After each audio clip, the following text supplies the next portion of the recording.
Our program, Education in Dance, is an essential part of a child's growth. It really is important, we feel, that children are exposed to all the arts at the earliest moment, and that they're given chances to explore their own creativity, express their own feelings, and also have a broad awareness of the arts in the world and their place in it. So not just of their own community or culture, but of the full wide world range of different kinds of music.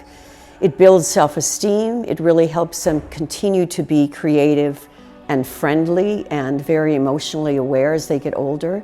And we noticed, especially through the pandemic, how essential and even more urgent it is at this point that they have moments to express themselves, to feel loved, to feel a chance to share their thoughts and ideas, and to really move, because we know how confining it is for a lot of children, especially city livers who aren't able to get out as much. So for them to have a chance to really move every day is essential.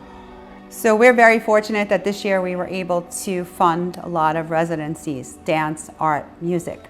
Other years we weren't able to, and the changes that we saw with the children are many introverted children who weren't speaking, nonverbal. We saw behavior problems more so when the kids were stuck sitting all day.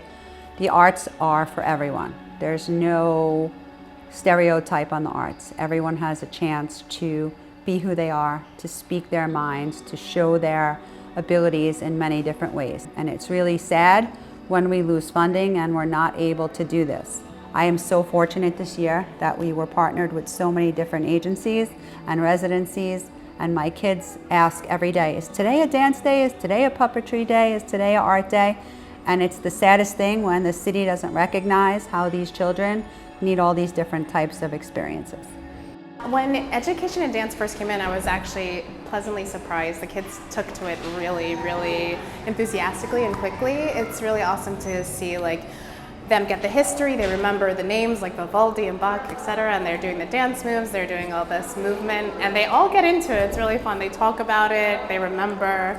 It's really cool to see, especially with such young kids. It would be a good idea to incorporate this into your school because it gives children another way to learn. It's not always about learning in the books. Some students need that physical movement. Some students need that extra positive reinforcement and affirmations to take that time to really learn how to take care of themselves, and it just gives them another opportunity and way to learn.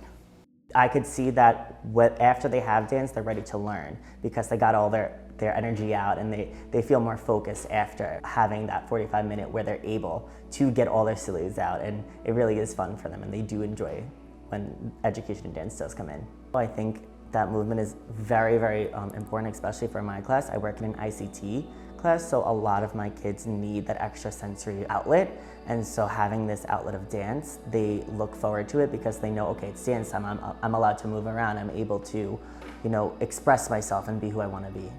With some students, you see the way that they're more receptive to movement. Other students are more receptive to sound. Others more receptive to actually touching the tools and instruments and things that we bring into the classroom. And it's really instilled this idea in my head of every child and every person learns differently.